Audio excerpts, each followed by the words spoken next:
Sebastião Marroquim, cara, ele é filho do Pablo Escobar. O nome dele verdadeiro é Juan Pablo Escobar, né? Ele é filho do Pablo Escobar. Eu vi o documentário com esse rapaz, mas não sabia. Sabe o que ele fez, cara? Esse cara fez uma coisa muito corajosa. Ele mudou o próprio nome. E ele lançou um documentário chamado Los Pecados de Mi Padre. E você sabe que a cocaína que chegava em Nova York, quem levava era o Frank Sinatra, Claro, né? não, tem um filme maravilhoso que Quem chama... levava a cocaína pra Nova York era o Frank Sinatra. Tinha um história?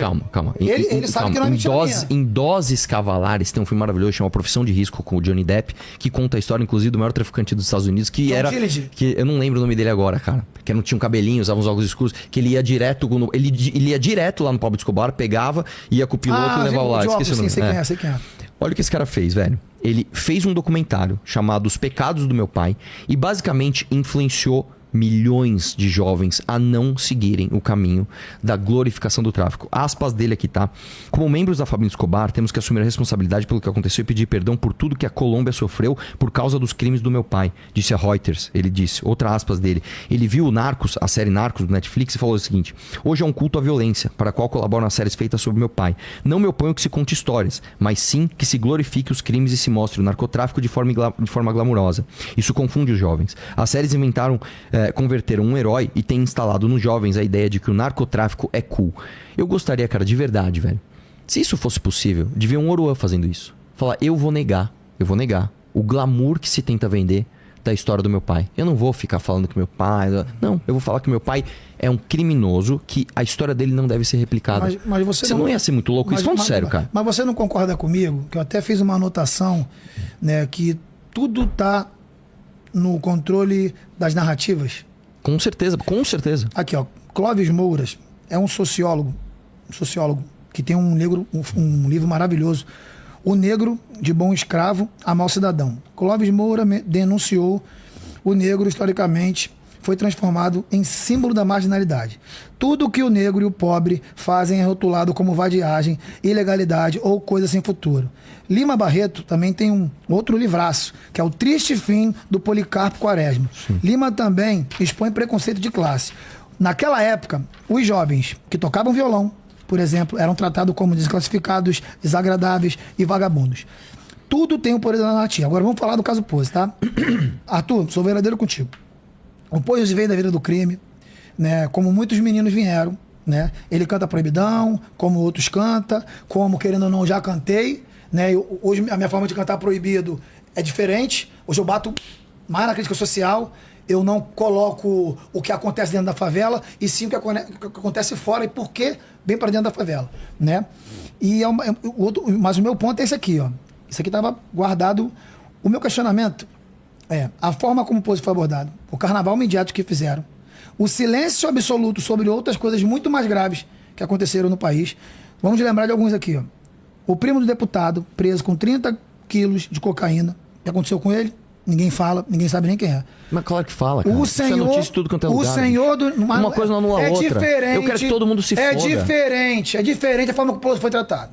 É diferente. Porque a história da polícia, a polícia foi criada para prender escravo fujão que fugia da senzala. Já começa por aí. A história da polícia é essa. Você pode puxar. A história da polícia é essa. É que eu não quero trazer lá pra, não é essa. Mas tudo bem. Eu não quero entrar nesse ponto. O problema é a seletividade da justiça. Historicamente, a justiça brasileira nos trata como bandidos, suspeitos, traficantes, antes de sermos qualquer coisa. Toda vez que o judeu, por exemplo, fala do nazismo, ninguém questiona. Quando a gente fala sobre racismo, abandono social, desigualdade, descaso, ódio.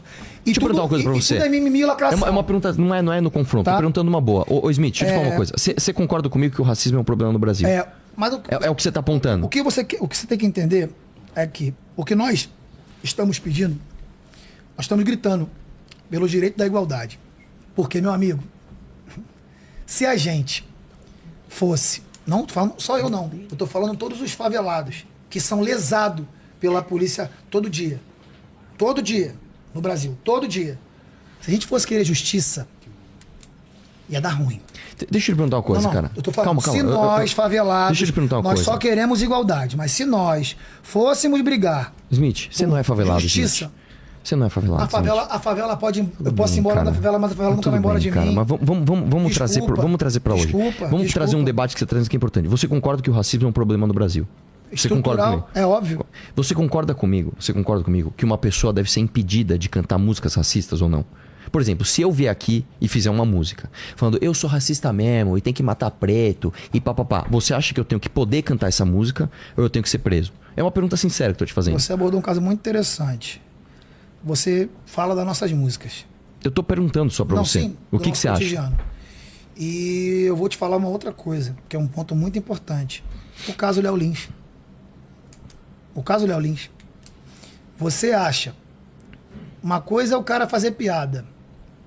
Como o Chico Anísio, era muito crítico, foi muito taxado de diversas coisas. Sim. Trapalhões.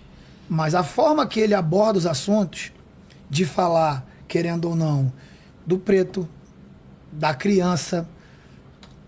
Cara... Deixa eu te perguntar uma coisa. A pergunta é simples. Você acha que uma pessoa tem que ser impedida de cantar músicas racistas? O quê?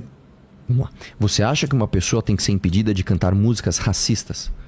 Você acha? Eu acho que sim. Você acha? Você estava defendendo o Léo Lins. Eu defendo ele até hoje. Mas você acha que o que ele fez sim. foi arte? Vamos lá. Existem maneiras de você olhar as coisas. Tudo que você vai desenhar a linha do que é legal ou o que é ilegal, você tem que olhar de uma forma única. Você não pode criminalizar as coisas de uma forma genérica. Tudo é caso a caso. Por exemplo, eu não acho que a gente tem que proibir, sei lá, alguém cantar música da Rita Lee e lança perfume. Eu não acho. Ah, mas tá falando de lança perfume, dane-se. Né? Agora, eu acho que a gente tem que proibir uma pessoa cantar uma música ovacionando Hitler. Você fala, onde está a linha? Essa linha, ela não é tão simples de ser desenhada, tá, Smith? Ela não é uma coisa que a gente pode bater no peito e falar assim, eu sei onde está a linha, é muito fácil. Não, não é. Isso aqui é um debate amplo. E outra, é caso a caso. É caso a caso. Então, eu vou dar o exemplo do Léo Lins. Vamos sair da abstração, vamos no concreto. O Léo Lins, ele é um comediante que ele está num palco de teatro com um cenário, com um figurino vestido de palhaço, onde o flyer dele diz, eu estou vendendo um show de piadas pesadas. Isso é uma coisa. Ele não está afirmando, ele não está fazendo afirmativas do que ele verdadeiramente acredita. Ele não está fazendo um discurso, ele não está fazendo um tratado sobre ter preconceito com pessoa A, B ou C. Isso é uma coisa. A outra coisa, e de novo, a linha tem uma parte que é cinzenta. Tá? Tem uma parte que é bem cinzenta. Mas, pra mim, o Léo Lins tá muito aqui no permitido. E o que tá muito contra o permitido é, como eu falei, eu vou dar o exemplo do Pose. Tá? É o cara com uma arma na cintura, com um fuzil ostentando um fuzil, com a plateia ostentando um fuzil, num ambiente onde é um ambiente público dominado pelo tráfico de drogas, ele ovacionar uma facção criminosa e falar, façam aí o símbolo do CV. Quem é CV? Faz o símbolo aí. Cara, pra mim, a diferença é gritante. Aí você vai dizer assim, tá, então não existe um meio da linha onde é difícil o debate? Existe, cara. Esse debate não é simples, esse debate não é fácil. O cara que bate no peito e fala assim, eu vou censurar tudo. Esse cara tá errado. Não é o cara que fala assim, não, liberdade de expressão absoluta. Você pode poder falar exatamente tudo o que você quiser. Também está errado. Entendeu? Então esse debate ele é muito complexo, cara. Entendeu? É que no caso, cara, dos MCs, eu acho que pra mim tem uma linha que é muito clara que se cruza, que é a linha do crime organizado, velho. Quando você ovaciona crime organizado, bicho, assim, não dá, meu. Eu vou te falar, cara, hoje nós temos, acho que 10 ou 11 vezes mais BOs de pessoas que são vítimas de crime organizado do que de racismo. Então, eu não nego que o racismo é um problema no Brasil. Só que eu não posso negar que o crime organizado também seja, entendeu? Mas você não compreende? Porque a maioria das pessoas que, querendo ou não, estão no crime organizado, a maioria delas são pretas e não são louras. Por que você encontra, o que mais você encontra na rua aí são moradores de rua do tom indígena, da pele preta, e ninguém faz nada. Mas estatisticamente o Brasil é assim. A polícia também é preta e parda. Não é estatisticamente. Lógico que é estatística, cara. Você acabou de citar um dado estatístico. É uma estatística, como eu te disse, já veio lá de trás. Não, calma. Do abandono. Então vamos lá. A polícia hoje, ela é a maior parte branca ou preta? Preta. Preta, cara. É o que eu tô te falando. Então, no Brasil... Não sei. Preto ou parda, pode procurar. É preto ou parda. Eu tô te falando, a maior parte da polícia no Brasil é preto ou parda. Opa! E vou te dizer, se você pega, por exemplo, estados onde você tem uma proporção de negros muito maiores, como por exemplo o estado da Bahia, né, o estado do Sergipe, assim, aí a proporção é esmagadora. Aqui, tá? ó. O contingente aqui, ó. Isso aqui... Qual estado você tá falando? Não, o Lene pode procurar lá. O que você quer que ele procure? A maior parte da polícia brasileira é de pretos e pardos. Vê a proporção racial. E assim, o que eu tô falando, você vai pegar... existem estados onde a maioria é esmagadora. Eu tô dando exemplo. Se você pegar Bahia, Sergipe... quais são os estados mais negros do Brasil? Acho que o Piauí também, não lembro agora. Os negros representam 77% das vítimas de homicídio. Da o quê? Das vítimas de homicídio. Vamos lá, cara, vamos lá. Primeiro é o seguinte, os negros e pardos representam a maior parte da população. Esse é o primeiro ponto. Nós temos um segundo ponto que é complicado de distinguir, que é o pardo, ele tá... É o que a gente até brinca, que é o pardo de Schrödinger, né? O pardo, ele pode ser considerado branco ou preto, ou pardo, dependendo de quem está classificando. Então, existe ainda uma imprecisão estatística. Mas é o que eu estou te falando. A nossa arte, ela vai ser sempre tratada de uma forma. E quando um crime branco acontece, as pessoas sempre levam... Mas Smith, vamos lá. Você é branco ou preto? Sou amarelo. Bom, eu tô vendo aqui um homem branco. Eu posso estar errado. Eu sou amarelo. Você é branco. Você acabou de relatar que você foi preso e tomou butinada da polícia, cara. Eu sou amarelo. O Guto é preto, cara. E ele é deputado.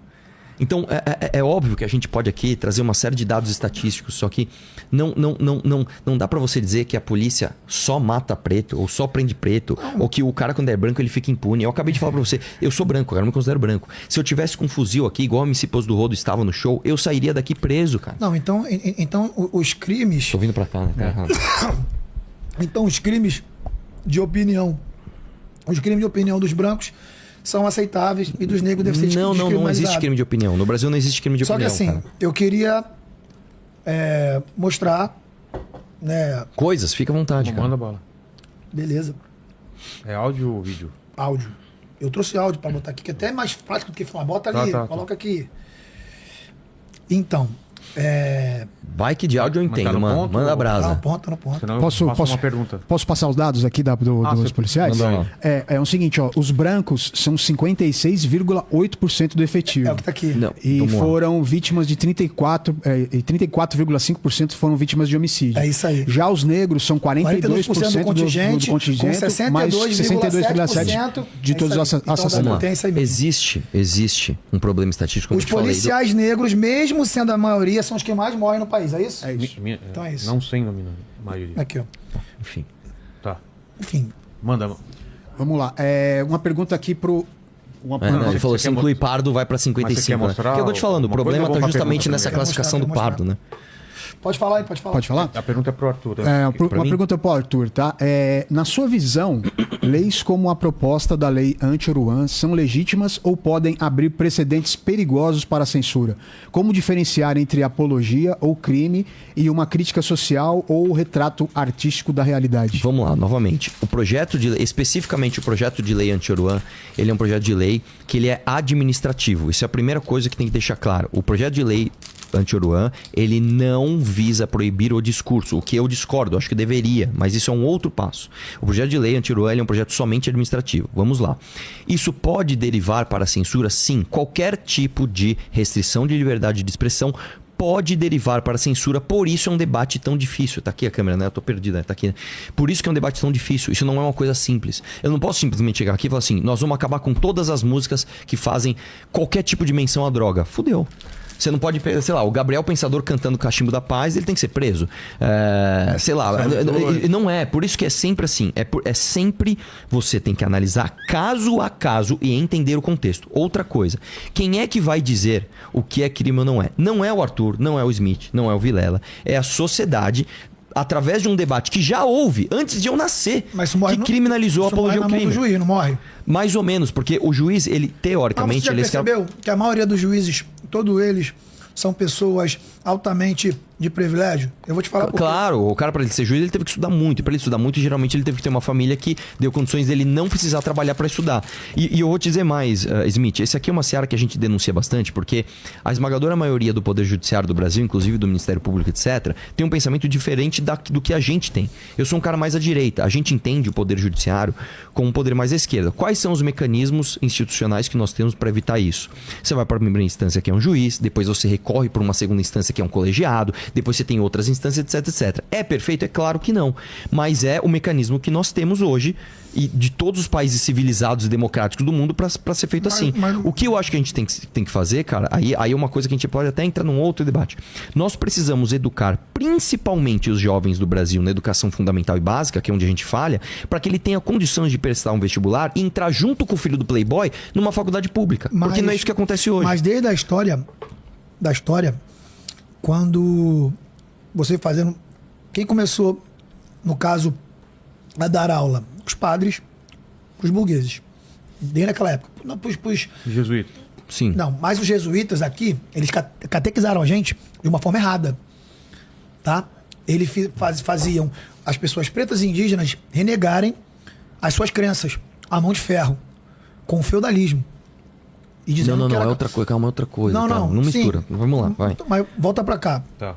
Mas, quando o Dom João VI vem pra cá, com a comitiva de 70 pessoas, eles inauguraram as primeiras universidades. E aí hoje, você, por exemplo, quando vai para um Enem, ou vai automaticamente para um curso desse que todo mundo presta perante a sociedade, para poder passar, as melhores vagas sempre vão ficar, querendo ou não, aí eu não posso falar nem só o playboy, mas a pessoa que tem condição de ter um estilo, de ter um estudo melhor.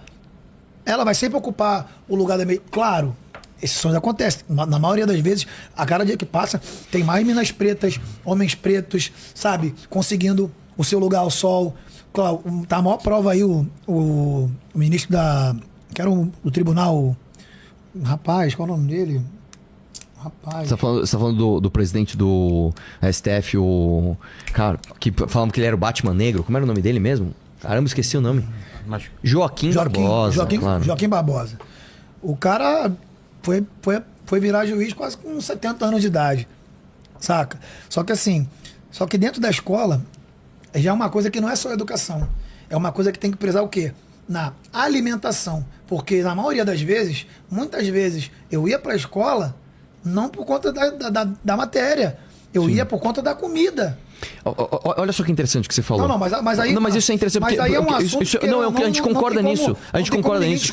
Mas você quer ver uma coisa? Não sei, eu falei do Guto aqui. Falei do Guto, calma aí. Ele é deputado estadual negro. Sabe o projeto que ele aprovou agora na LESP? Ele aprovou a Escola 360, que é uma ideia minha, para que a escola fique aberta 360 dias por ano, para que o jovem, inclusive no final de semana, vá para a escola jogar bola, fazer aula de qualquer coisa, de arte, fazer atividades extracurriculares e comer na escola, inclusive. Isso é muito importante, cara. Porque assim, para mim, o Brizola foi um cara muito foda. Brizola e o Darcy Ribeiro. Eles foram um cara que criaram esse projeto que foi os Brizolão na época. Infelizmente eu não peguei, mas uma geração mais antiga do que a minha pegou, falou que era tempo integral, comida de qualidade. Porque assim, agora, de verdade, como é que você automaticamente ganhando R$1.500 por mês, né? Tudo aumenta, menos o salário, tudo aumenta muito. Então, como é que um pai de família para mim é o maior economista que tem. Porque na favela o que eu mais via era um cara com 10 filhos pequenos, uma mãe doente em casa, a esposa, o cara ainda conseguia levar a filha para comer no McDonald's.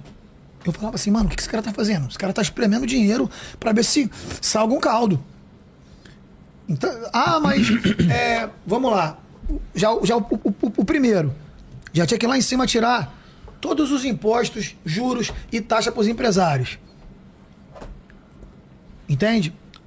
Uma vez eu vi o louco do Enéas falando, porque hoje eu nem sei em que pé ou em que gráfico está isso.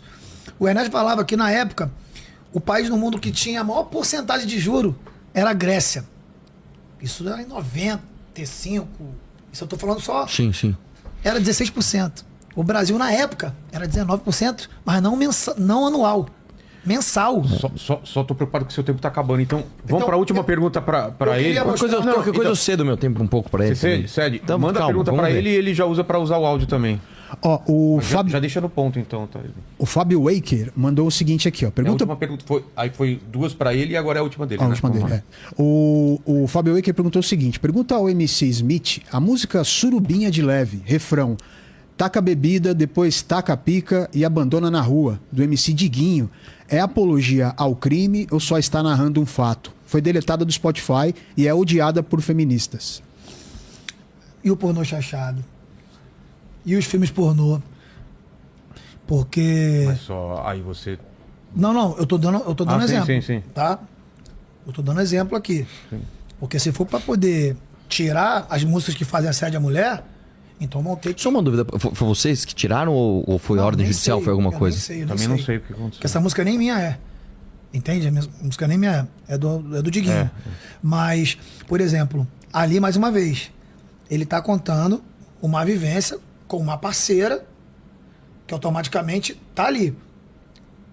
Ela tá ali com ele. Não, mas é.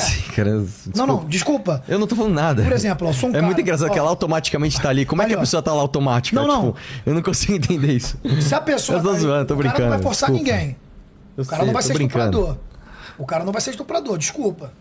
Na mais a gente que veio da favela sabe como é que é o tratamento para estuprador pra tarado. E o caso que todo mundo viu aí em Porto Alegre, a garotinha lá em cárcere privado lá, Eu não vi isso aí.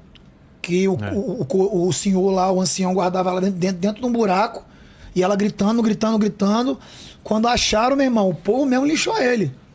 Então é pão no gato sem massagem.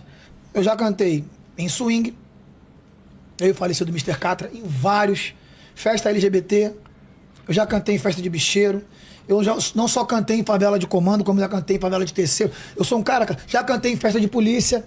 É assim, eu vou te falar. Desculpa.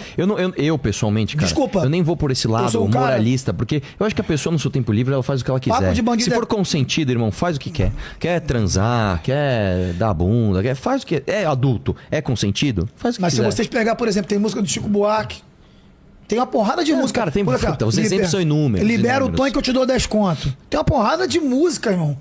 E na época tinha um cara chamado Ciro Darlan, que era um desembargador, que ele pegava muito no pé, mas já não era da minha geração. Sim. Já era do movimento Funk Clube. Aquela música, eu tô maluco, os caras pegavam no pé. Eu sou de uma época, quando a gente ia cantar em uma matinê, que hoje nem matinê tem mais, os caras chegavam do juizado e falavam assim, ó, se você falar de novinha, só falar novinha, você vai sair daqui preso. Aí eu vejo o Hélio Safadão, novinha vai no chão, novinha vai no chão. E é o quê? A industrialização que o funk se tornou.